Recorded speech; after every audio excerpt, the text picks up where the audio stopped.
Merci, Monsieur le Président. Chère sœur, Madame la Présidente Mariam Rajavi, c'est un honneur pour moi, pour la énième fois, d'être à vos côtés pour tenter d'aider nos amis européens et nos amis français à mieux comprendre une question qui est d'une terrible complexité et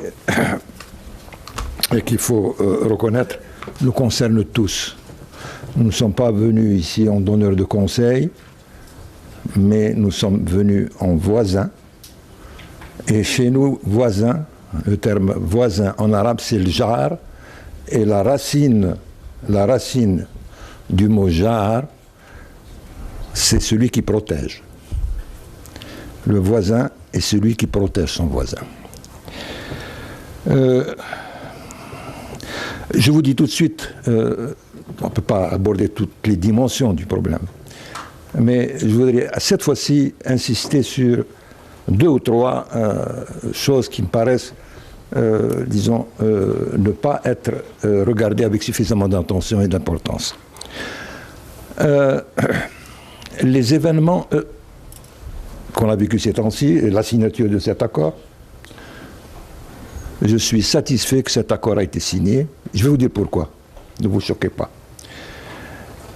Parce qu'il va rapidement démontrer une imposture et une voie qui est sans issue.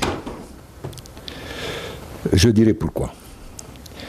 Et on ne peut pas, je ne suis pas non plus satisfait de cette éruption du terrorisme barbare. Mais à partir du moment où il vient toucher directement cette région, il va, je suis sûr, aider les Européens à connaître la vraie dimension de cette menace qui pèse sur nous. Et enfin, Madame Rajavi vient d'être auditionnée par la Commission des Affaires étrangères du Congrès américain. Je sais que les Américains sont vos alliés stratégiques, et je ne suis pas du tout un anti-américain primaire, bien que j'accorde la priorité à mon voisin, qui est l'Europe. Nous n'avons pas systématiquement les mêmes intérêts dans cette affaire-là, et j'y dirais même plus, dans cette affaire, dont la centralité se situe à Téhéran, la problématique de la stabilité dans cette région, de la paix, du terrorisme. Si on veut l'analyser correctement, on constate que le cœur du problème, c'est cette dictature religieuse la plus cruelle que l'on ait connue depuis le nazisme et qui s'appelle le régime des Mollahs. Alors,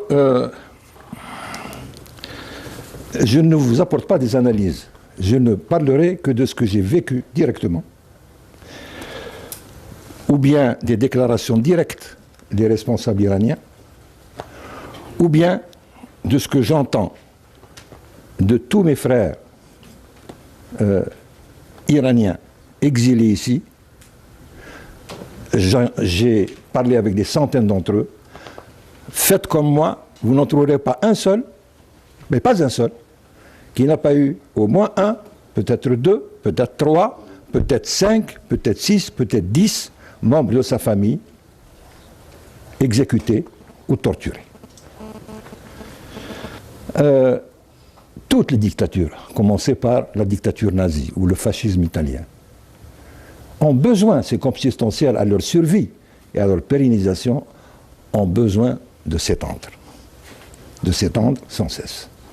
Le but de la dictature religieuse de Téhéran, c'est de dominer tout le monde musulman. Est-ce que les Occidentaux se sont aperçus que ça ne reste pas dans les paroles?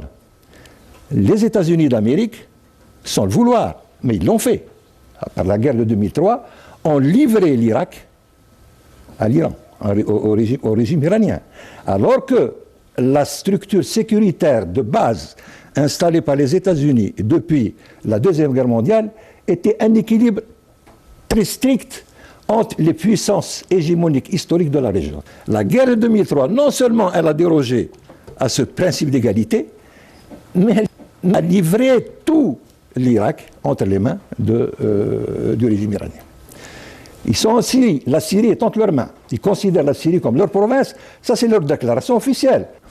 Et maintenant, ils sont en train de faire la même chose et ils l'avouent, ils déclarent officiellement au Yémen, où derrière les Houthis, il y a le régime iranien qui veut installer un Hezbollah yéménite.